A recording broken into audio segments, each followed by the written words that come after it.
ഗീതുവിൻ്റെയും ഗോവിന്ദൻ്റെയും ഇന്നത്തെ കഥയിലേക്ക് സ്വാഗതം. ഇങ്ങനെ രേഖ പറയുവാണ് അവരുടെ ഗീതുവിൻ്റെ മനസ്സിലിരിക്കുന്നത് കാര്യം ഗോവിന്ദൻ്റെ അടുത്തൊരു പ്രണയകഥ പോലെ പറയുന്നുണ്ട്.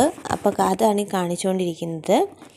എന്നിട്ട് അപ്പം ഗോവിന്ദൻ ഇങ്ങനെ ആദ്യമൊന്നും ഗോവിന്ദന് മനസ്സിലാവുന്നില്ല. പക്ഷേ പിന്നെ ഇങ്ങനെ ഓരോന്നൊക്കെ പറഞ്ഞു വരുമ്പോൾ ഗോവിന്ദന് മനസ്സിലാവുന്നുണ്ട് രേഖ പറയുന്നത് എന്താണെന്നും ഗീതുവിന് പറയാൻ ആഗ്രഹിക്കുന്ന കാര്യങ്ങളാണ് പറയുന്നതെന്നും.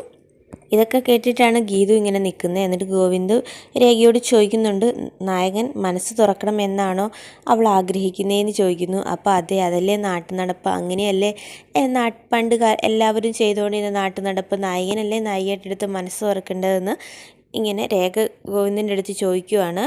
എന്താണെങ്കിലും നമ്മുടെ കഥാനായകൻ മനസ്സ് തുറന്നോളൂ, നായിക സമാധാനമായിട്ടിരിക്കട്ടെ എന്നൊക്കെ ഇങ്ങനെ ഗോവിന്ദ് പറയുവാണ് രേഖയുടെ അടുത്ത്. പിന്നെ ഗീതുവിനെയാണ് കേക്ക് കാണിക്കുന്നത്. ഗീതുവിനത് കാണുമ്പോഴത്തേക്കും ഭയങ്കര സന്തോഷമാകുവാണ്. നായകൻ പോസിറ്റീവാണോ എന്നിങ്ങനെ ചോദിക്കുക. അപ്പോൾ പറയും, അങ്ങനെ നെഗറ്റീവായിട്ട് പറയാനൊന്നും കാണുന്നില്ല, അവൾ നല്ലൊരു കുട്ടിയല്ലേ, അപ്പം നെഗറ്റീവായിട്ടൊന്നും ഇല്ല, പോസിറ്റീവാണ് എന്ന് തന്നെ, അവളെ ഗീതുവിന് ഇഷ്ടമാണ് എന്ന് തന്നെ ഗോവിന്ദ് പറയുക കേട്ടോ.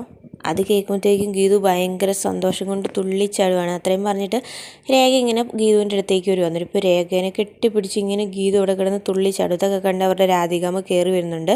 അപ്പോൾ രാധികാമ്മയ്ക്ക് ഇത് എന്നത്തിന് ഇവളിങ്ങനെ കിടന്ന് പറയണമെന്നൊന്നും മനസ്സിലാകുന്നില്ല. രാധികാമ്മ വിചാരിക്കുന്നുണ്ട് കുഞ്ഞിൻ്റെ കാര്യം തന്നെ ആയിരിക്കും, അതിൻ്റെ സന്തോഷത്തിലായിരിക്കും ഗീതു ഇങ്ങനെ ഇത്ര സന്തോഷമായിട്ട് നിൽക്കണേ എന്നൊക്കെയാണ് രാധികാമ്മ മനസ്സിൽ വിചാരിക്കുന്നത്. അപ്പോൾ എങ്ങനെയെങ്കിലും ഇത്രയും വേഗം തന്നെ ഇവളുടെ സന്തോഷം ഇതില്ലാതാക്കണം എന്നൊക്കെ പറഞ്ഞിട്ട് രാധികാമ്മയ്ക്ക് ഭയങ്കര ദേഷ്യം കേട്ടോ. ഗീതു ഇങ്ങനെ സന്തോഷത്തോടെ കാണിക്കുന്നതൊക്കെ കാണുമ്പോൾ ഇതെന്ത് കാരണമെന്നൊന്നും അത്ര കാര്യമായിട്ട് മനസ്സിലാകുന്നില്ല.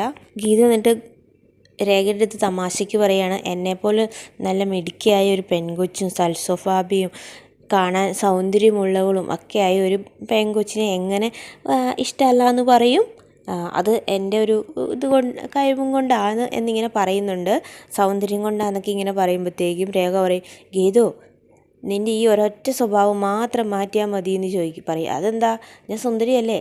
സുന്ദരിയാണ്, അഡ്ജസ്റ്റ് ചെയ്യാം എന്നിങ്ങനെ പറഞ്ഞുകൊണ്ടിരിക്കുകയാണ് രേഖയുടെ അടുത്ത്. പിന്നെ ഗീതുവും ഗോവിന്ദും കൂടെ സംസാരിച്ചുകൊണ്ടിരിക്കുന്നതാണ് ഇങ്ങനെ കാണിക്കുന്നത്. ഗീതു ഭയങ്കര നാണത്തോടെയൊക്കെ നിൽക്കുന്ന കേട്ടോ. അപ്പം ഗീതുവിൻ്റെ അടുത്ത് വന്നിച്ച് ഗോവിന്ദ് പറയുന്നുണ്ട്, ആ നായികയുടെ അടുത്ത് മുൻകൈ എടുത്ത് ഇഷ്ടമാണെന്നുള്ള കാര്യം പറയട്ടെ എന്ന് ചോദിക്കും.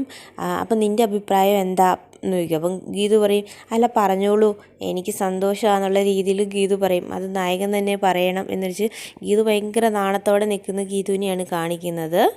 അപ്പം ഗോവിന്ദ് ഇങ്ങനെ ഗീതുവിനോട് ഇഷ്ടമാണെന്നുള്ള പറയാൻ തന്നെ തീരുമാനിച്ചിരിക്കുന്നത്. രാധിക ഇവിടെ നടന്ന വിവരങ്ങളൊക്കെ വിളിച്ച് വരുണിൻ്റെ അടുത്ത് പറയുകയാണ്, എത്രയും പേരത്തിലൊരു തീരുമാനം ഉണ്ടാക്കണം, അല്ലാതെ പറ്റത്തില്ല എന്നുള്ളൊരു കാര്യം പറയുന്നുണ്ട്. സുവർണയും വരുണിനെയൊക്കെയാണ് കാണിക്കുന്നത്. ഇത് ചെറിയൊരു പ്രമോ എപ്പിസോഡാട്ടോ. അപ്പോൾ ബാക്കി കഥയുമായി നമുക്ക് കാണാം.